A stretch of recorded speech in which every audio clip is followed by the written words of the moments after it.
Të dashur, të respektuar besimtar, vëllezër dhe motra. Sot me lejet Allahut të lartësuar në radhë jemi tek Suretul Mulk, një sure mekase e cila titullohet Pushteti. Pushteti i Allahut xhelle shanuhu, pushteti i krijuesit absolut. Allahu i lartësuar në këtë sure, në suren Mulk, një sure mekase veçanërisht, tregon në radhë të parë etapat e para se si një njeri duhet të komunikojë me njerëzit e tjerë në lidhje me krijuesin e botëve Allahun xhelle shanuhu. Allahu i lartësuar tregon në këtë sure se njerëzit në hapat e tyre të para për ta njohur Zotin duhet që atyre të flasim për krijuesin ton, që ai na ka krijuar, ai na ka dhënë jetën, ai ka krijuar qiellin dhe tokën, atij takon i gjithë pushteti.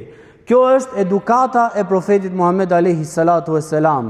Kështu ai i ftoi njerëzit, kështu ai ua qartësoi atyre fenë Allahut të lartësuar dhe kështu ju a bëri atyre të dashur. Fenë e Zotit, kështu a bëri të dashur Allahun krijuesin ton. Në të kundërt, nëse njeriu nuk do të ketë këtë metodologji të Kur'anit kur flet për Allahun e lartësuar, por gjërat e para që do t'u flasin njerëzve apo edhe vetvetes së tij do të ishin harame, në ndërkohë që ti nuk e njeh Zotin, atëherë si do të rish larg harameve? Do të ishin urdhëresat ditore për ta adhuruar Zotin. Nëse ti nuk e njeh Zotin, si do të ishe i bindur për t'i sjellë këto urdhëresa në vend? Dhe kështu ne të shikojmë që në këtë sure Allahu i lartësuar flet vetëm për madhështinë e tij, për pushtetin e tij.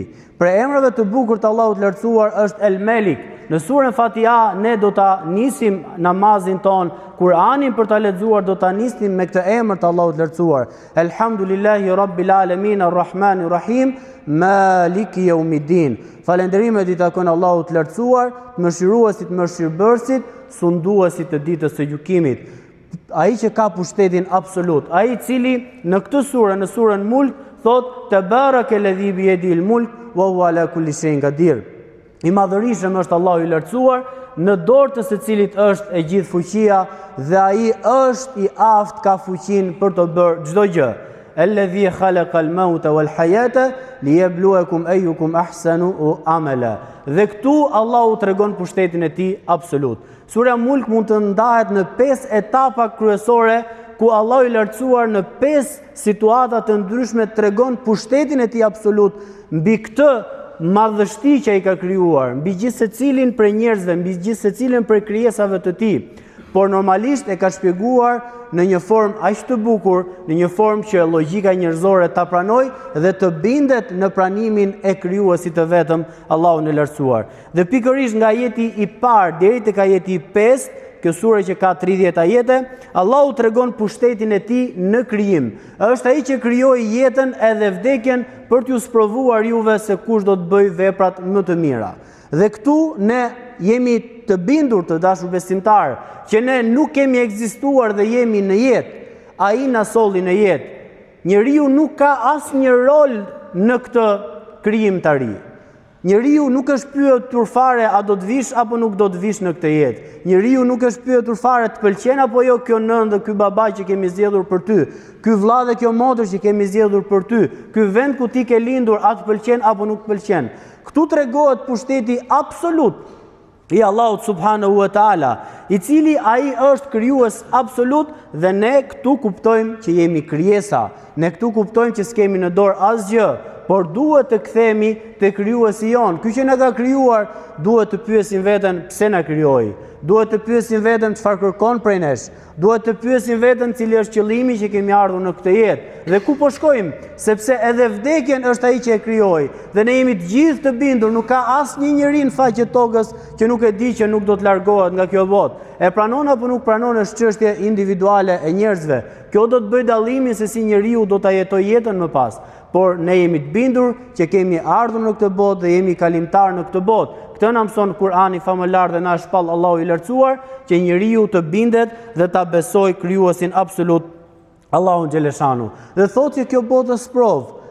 Pra sprov në besim, a do ta besosh apo jo Zotin. Sprov në praktik, a do t'i sjellësh urdhëresat e Zotit në vend apo do ta kundërshtosh atë. Dhe kështu njeriu në saj të kësaj sprove, të këtij provimi në këtë botë do të marrë notën kaluese apo ngelse për sa i përket në jetën mbas vdekjes që Allahu i lartësuar e ka premtuar në Kur'anin famullar.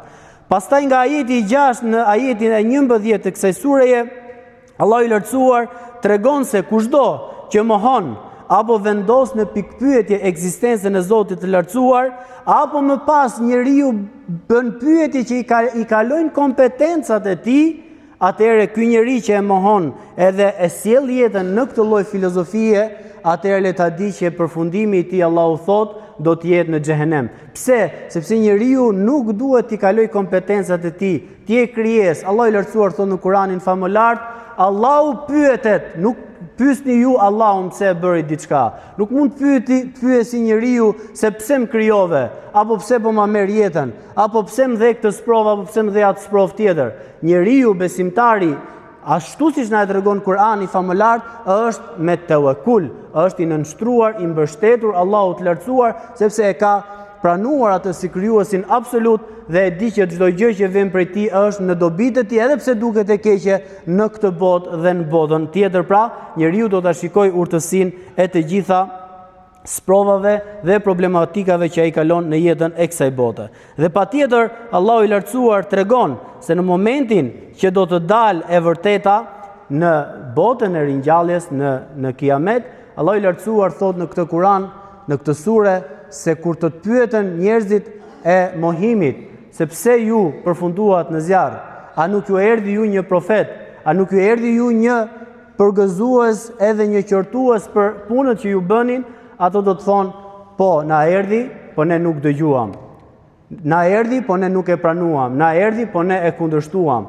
Dhe në këtë moment, Allahu tregon në këtë sure që njerëzit ditën e gjykimit do të pranojnë fatin e tyre sepse tashmë e shikojnë të vërtetën absolute. Dhe Allah i lartësuar po ashtu tregon pra me fuqinë e tij absolute se siç të ka krijuar, ashtu do të rikrijojë, ashtu do të japi jetë edhe mbas vdekjes, sepse kjo i shkon për shtat fuqisë absolute të Allahut subhanahu wa taala.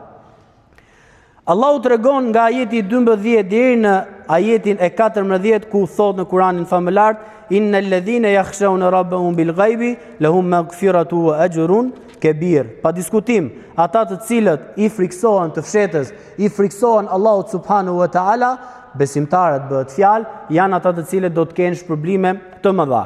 Kjo tregon të dashur besimtar, se besimtari i vërtet është ai i cili jeton me vigjilencën hyjnore. Është ai që është i bindur që Zoti e shikon, Zoti e dëgjon, sepse në të kundërtën nuk do t'i shkonte për shtat Zotit. Dhe kjo rrezon poshtë të gjithë besimet e kota. Kjo rrezon poshtë të gjitha besimet të cilat kushdo që beson në një statuj, në një varr apo në diçka të ngjashme siç Allahu ka treguar në Kur'an famullar, nuk i shkon për shtat që të jenë Zot. Sepse Allahu me fuqinë e tij, me pushtetin e tij, me mulkiyetin e tij që tregon në këtë sure madhështore, është ai që tregon që di gjithçka. Wa asirru qawlakum wa asirru qawlakum wajharu bi innahu alimun bi dhati sudur. Dhe këtu tregon Allahu fuqinë e tij absolute, qoftë e flisni fjalën, e nxirrni prej goje, apo qoftë e mbani sekret në vetvete tuaja, Allahu di çfarë ju keni në kraharoret e tuaja. Kjo i shkon për shtat Zotit absolut. Dhe këtu Allahu i lartësuar tregon pushtetin e tij të fuqishëm, që di gjithçka, dëgjon gjithçka dhe është ai që di çdo gjë për veprat tona, i bëjmë ato fshehurazi apo i bëjmë ato hapurazi. Dhe këtu tregon se sa thellë duhet rrënjosur në zemrën tonë që të jetojmë me vigjilencën hyjnore. Të jetojmë me bindjen që Zoti na sheh. Siç profeti alayhis salam e përgëzoi gradën më të lartë të besimit, që njeriu të vinë në gradën e ihsanit, të besimit të lartë, që të jetoj jetën e tij sikur e sheh Zotin. Po edhe nëse njeriu nuk e sheh Zotin me syrin e kësaj bote, të jetë i bindur që Allahu subhanahu wa taala e shikon atë në çdo situatë të jetës, edhe në errësirën e natës, edhe në vetmin absolute, le ta di që Zoti është me të, është më afër ti se sa damari i qafës, do ta shpjegonte Kurani famullar. Po ashtu, Allahu tregon fuqinë absolute të tij në këtë sure, në surën e pushtetit, që është vetëm ai që jep furnizimin. Në ajetin e 15 deri në ajetin e 21, Allahu tregon pikërisht se është vetëm ai që e jep furnizimin. Njeriu ndoshta ndonjëherë mundet që të kaloj në harres. Njeriu ndonjëherë mund të kaloj në pëlqim të vetes. Thot e arrita këtë gjë sepse jam i zgjuar, e arrita këtë gjë sepse di shumë mirë se si funksionon kjo gjë apo ajo gjë. Le të dim dhe të jemi të bindur ne si besimtar se çdo gjë që kemi e kemi vetëm për Allahut subhanahu wa taala. A ju e bëni që të mbi fara apo ne e bëjmë që të mbi fara, thot Allahu i lartësuar. Çfarë do të thotë kjo? Po patjetër, ti e mbolle tokën, ti e plugove tokën, ti i bëre gjitha sebebet, e hodhe farën dhe pret javi prodhim. Po Allahu thot, ti mund i bësh gjitha shkaqet, por nuk je ti që e jep furnizimin. Është Zoti ai që e bën të mbi fara. Është Zoti ai që ta jep bereqetin, është Zoti ai që ta jep riskun. Është Allahu subhanahu wa taala ai që të furnizon ty. Prandaj këtu ne përsëri vim në një bindje të pastër të besimit të Allahut të lartësuar se riskun ton të dashur besimtar e ka në dorë vetëm Allahu xhelleshanu. Nuk e kanë krijesat e tij, nuk e kanë zotrat e rrem. Si shumë njerëz mund të besojnë, si shumë njerëz mund të shpresojnë, e shumë besimet e gabuara mund të pretendojnë diçka të tillë. Është Zoti i lartësuar ai i cili e jep riskun. Dhe në këtë sure do ta shpjegoj shumë bukur pra që është ai që e zbret riskun prej qiellit, është ai që e zbret shiun prej qiellit, është ai i cili i jep njerëzve risk, i jep njerëzve bereqet, i jep njerëzve furnizim dhe ne duhet që këtë gjë të jemi të bindur që e mundson vetëm Allahu subhanahu wa taala. Në një ajet të bukur në këtë sure, Allahu i lartësuar thot: "Awalam yarau ila at-tayri fawqahum saffati wa yaqbidun." A nuk i shikoni zojt mbi kokat e juaja se si fluturoni? Se si fluturojnë zojt? Ma yumsikuhunna illa Rahman. Dhe nuk u mundson që të rinë në ajër vetëm se Rahmani, Allahu i mëshirshëm.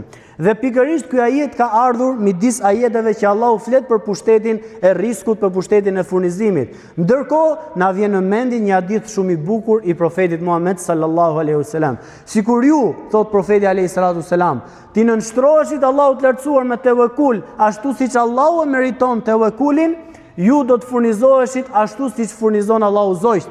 Dalin në mëngjes nga foleja tyre me barkun bosh dhe kthehen të ngopur. Pikërisht kështu duhet të ketë bindjen besimtari musliman që beson Kur'anin famëlart, beson Allahun subhanahu wa taala, që Allahu i lartësuar ka në dorë riskun, por njeriu duhet të kërkojë atë në rrugë halal, duhet të rri larg rrugëve haram, sepse duhet ta kërkojë në rrugën që Allahu i lartësuar është i kënaqur dhe larg rrugës që Allahu i lartësuar është i hidhëruar.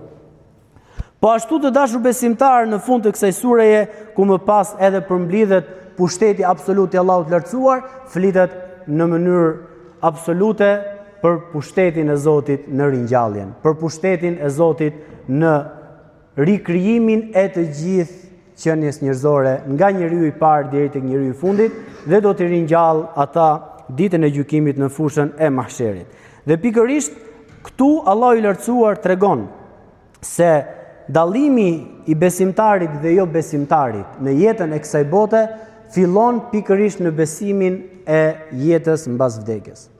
Sepse në momentin që një njeri beson se do të ringjallet, një njeri beson se do të takojë Allahun subhanahu wa taala, do të jap llogari para tij për veprat e tij, atëherë do të ndryshojë dhe stili i jetës së tij.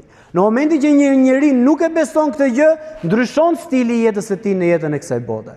Pikërisht një besim në ahiret që është prej 6 kushteve të besimit, do të dalloj filozofinë e jetës së kësaj bote të gjithë secilit prej nesh. Jeta dhe vdekja, pikërisht një njeri thot, ka jetë mbas vdekjes, prandaj duhet të jem besimtar se do të takoj Zotin e lartësuar, do të kem kujdes këtu dhe do të kem kujdes aty në haramet që Zoti ka ndaluar, dhe njeriu përpiqet të bëhet i devotshëm, ndërkohë nga ana tjetër një njeri që nuk e beson jetën mbas vdekjes, thot vetëm këtë jetë kam, nuk ka jetë më mbas vdekjes, prandaj duhet ta shijoj këtë jetë në maksimum, dhe ai nuk njeh më kufi. Ai bën çkamos në jetën e kësaj bote. Dhe shikojmë pra që një bindje e tillë në zemër do të ndryshojë totalisht mënyrën se si njeriu do ta jetojë këtë botë. Kështu, në këtë formë, në fund fare, Allahu tregon, nëse ju do të jeni besimtar, që e pranoni pushtetin e Allahut subhanahu wa taala në jetën tuaj, e njihni atë Zot, e njihni atë krijues, e njihni atë furnizues, e njihni atë që vetëm ai meriton të adhurohet, e njihni atë me fuqinë absolute që do të ringjall, atëherë nëse jeton me këtë bindje, vdes me këtë bindje, do të meriton xhenetet Allahut subhanahu wa taala. Në të kundërt, nëse nuk e njeh Zotin absolut, por gjithçka e mendon se e ke për vetes tënde, e mohon krijuesin tënd, e mohon që është ai që të furnizon, e mohon atë që ai do të ringjall, atëherë do të përfundosh në zjarrin e xhehenemit. Dhe kur të zbulohet e vërteta, pa diskutim të dashur besimtar, gjithsecili do ta di ku e ka vendin e tij ditën e gjykimit. Dhe patjetër ne shpresojmë si besimtar që Allahu subhanahu wa taala të na bëj prej xhenetlive, të na lartësoj në gradat e tij të larta në xhenetet e larta, na ruaj nga zjarri i xhehenemit, na bëj për besimtarëve të sinqertë, që jetojmë me bindje në besimin e një Zotit vetëm, la ilaha illallah Muhammedur Rasulullah, që vetëm ai meriton të adhurohet dhe vetëm rruga e Muhamedit alayhis salatu selam meriton që të ndiqet nga gjithë secili prej nesh. Allahu na bëf prej tyre që jetojmë deri në frymën tonë në rrugën e Muhamedit alayhis salatu selam, na bashkoft gjithë së bashku në xhenetet e tij të larta, na ruaj nga zjarri i xhehenemit, i ruajt familjarët tanë nga zjarri i xhehenemit dhe gjithë secili me njerëzit tanë të dashur na bashkoft në xhenetet e tij të larta. Wa aqulu qawli hadha wastaghfirullaha li wa lakum.